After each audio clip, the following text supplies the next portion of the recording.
Hi guys! Magandang gabi. Welcome back po dito sa Gandara SRU channel for showbiz update. Andito na naman nga po akong muli nagbabalik.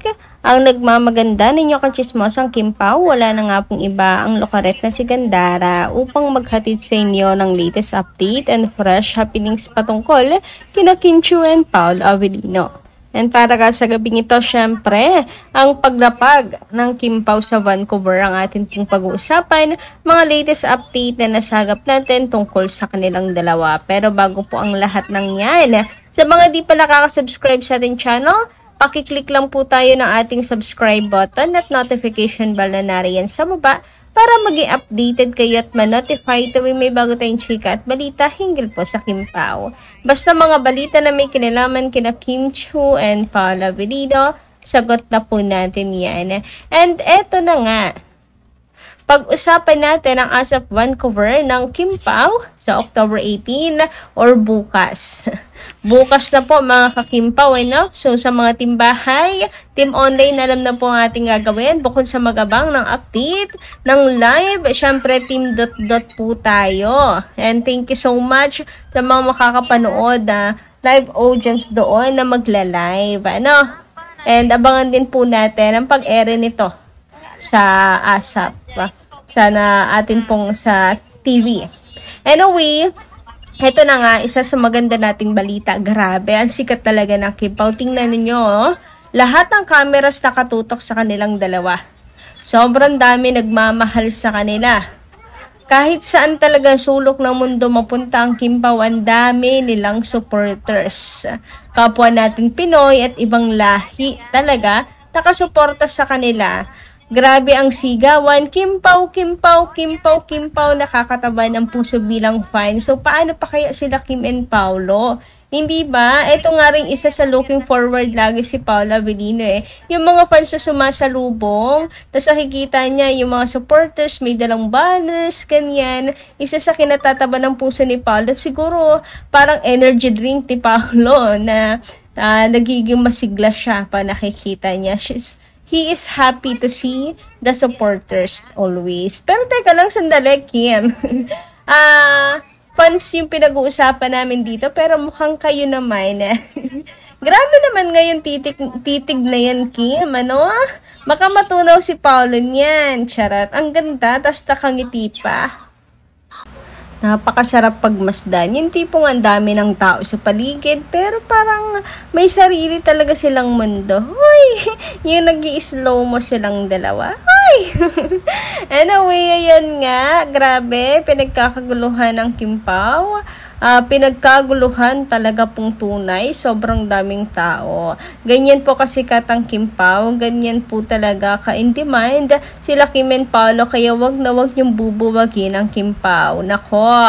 Daming susugod talaga sa inyo. Kung ang Kim Pao nga, Kim Pao fans ka nakakasugod, kahit saang lupalo pumunta sila Kim and Paolo, dyan pa kaya. Charata. Daming magwewelga. Magwewelga sa inyo, ABS. Pag nagkataon na paghihiwalayin nyo yung dalawa. Anyway, good luck Kim Pao para sa inyong ASAP performance, ASAP Prod. Hoy, ASAP Prod, kailan kaya natin makikitang sumayaw si Paolo Avellino with Kim Chiu, no? Pero okay lang yan, duet. Mukhang meron na naman po silang duet. Abangan po natin yan. Congratulations again, Kim and Paolo, for the Alibi at syempre another event dito sa ASAP. Congratulations kasi daming mga taong nakabang sa inyo. Dami nagmamahal sa inyo. At the same time, ay good luck sa performance ninyo. Good luck sa inyong ASAP and all na. Looking forward kami na makapag-share kayo at makapag-live sa Discord. Uy, what if nga kaya biglang mag-live ang Kim Pao sa Discord? Naku, mababaliw ata ako. At the same time, looking forward sa inyong mga dates. Uy, pa-share naman. Di ba wala naman kayong tinatago? Sabi ni Paolo Avellino, wala naman daw siyang tinatago. Sila, siguro, ibig sabihin, walang tinatago. So, pa-share naman dyan. Isama nyo kami sa date nyo. Charat! Okay lang. Yan, take care. And syempre, dalaw kayo kay Aki. Yan, sana maging updated din lahat ng mga fans. Good luck at stay safe always. Ayan. Sa Samantala, narito naman na ilang komento na ating mga kakimpaw hinggil sa nagdaan nating update. Sabi po ni Madam Edith Tadon sa magandang gabi, shout out po sa inyo. Ayan, ganda na, thank you. Yes, of course, in love talaga si Pao kay Kimi. Sino bang lalaki ang hindi mai-in love sa ating Kimberly Chu? Mabait, friendly, napaka-generous, maganda, mapagmahal. Hindi maarte, malambing na babae. She's so bubbly, joker, at stick to one magmahal. Diyosawan na sila. Happy kami na panood namin ang interview ni MJ Felipe. Sabi ni Pao na by next year may gagawin siya about love. Nag-promise siya kay MJ. Siguro mag-settle down na sila ng... nag-settle down na ang Kim Pao. Ano kaya nga yun, ano? So, mga fanay, ready na ba ang lechon? Matagal na pong nakahanda. Nakasubi na talaga ang pangpalechon. We were just praying na may forever na. Hindi na gusto si Kimi na i-partner siya sa iba kay Pao lang. And of course, same as Pao to Kimi. Both are in love. O, diba? Tumango na si Pao na he is in love. Na he's so in love. May pa-smile pa ang isang nonchalant na boylet. Grabe, naghiyawan kami nang mapanood namin ang video. At napaluha kami sa kaligayahan. Marami kami ditong nagmahal ng sobra sa Kim Pao. Para namin silang mga close relatives. Bagay na bagay. Sana all. So, to Kim Pao, just keep safe travel. And for the success to your teleserye, The Alibay, congratulations. And may God, Lord Jesus Christ, bless you with. We missed and love you, Kim and Pao. Wish to be Mr. and Mrs. Kim Pao Avellino. Mabuhay kayo. Oy, grabe nga si Ma'am Edith na doon. Pero totoo, ang dami talaga nagmamahal sa Kim Pao. Tinuturing na talagang anak sila Kim and Paolo. Pero syempre sa mga bagets-bagets, parents ang tawag kina Kim and Paolo. No? Anyway, sabi naman dito ni Tristan Cruz, maganda ring gabi. Madagdag ko lang, yes, always take care and travel safe, Kim Pao. Talaga naman sila na kaya panatag ako.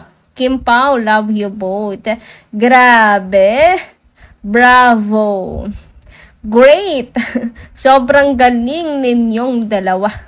Taas talaga kamay at paa ko pag magkasama kayo sa series or movies. 'Di ba? Halos wala nga tayong masabi sa trailer. Wala kasi tayong makitang butas. Sobrang ganda talaga nito. Talagang excitement lang po ang iniwan ng trailer sa atin. Ang sarap hilahin ng kalendaryo to November 7. Kung po pwede lang po talaga para mapanood na natin ang The Alibay. And sa mga di pa pala nakaka-subscribe sa Prime Video, nako, simulan nyo na kasi malapit-lapit na. No? Malapit-lapit na. Mga konti pa. Pero yun nga, ngayon pa lang mag-subscribe na kayo para po sa Kim Pao. Okay? Ayun naman sa komento ni Alisa Lee, maganda rin gabi, madam. Shoutout din sa'yo. Sabi niya, Ma'am Gandara, yes, pasimple lang. Pagtango ni Pao, yes na yes talaga. Ngayon ko lang na-realize, Ma'am Ders. Ano pa? Ganda na kanina, ngayon Ders naman. Pati ako nalito. Sa sagot niya, thank you, Miss Ders. Nireply mo, ganda. Nakaka-happy ang sagot ni Pao. Si Kim walang alam na off guard niya si Pao. Wala po talagang kaalam-alam si Paolo. Patawa-tawa lang siya. Yung pala tumango si Paolo Avellino. Siguro nga kasi inintay lang ni Pao na si Kim Chu yung decision ni Kim. Pero wag kami mga paganyan na si Paolo Avellino. Mapapanood rin dyan ni Kim, panigurado na ako mahahampas na naman. Si Paolo, bakit naman? Wala pang go signal, charot. Pero okay lang yung maiintindihan yon ni Kim Chiu ay na po, well, ang sunod naman natin aabangan, at least malinaw na po sa atin, in love talaga. Ano man, verbally na pag-amin. O at least may pag-usad na tayo, di ba? Kumbaga sa baitang, nakakakit-akit na po tayo. So, yun lang. Hanggang dito lang muna aking update, guys. Thank you so much sa pakikinig. Kita-kits po muli sa susunod kong chika. Maraming salamat.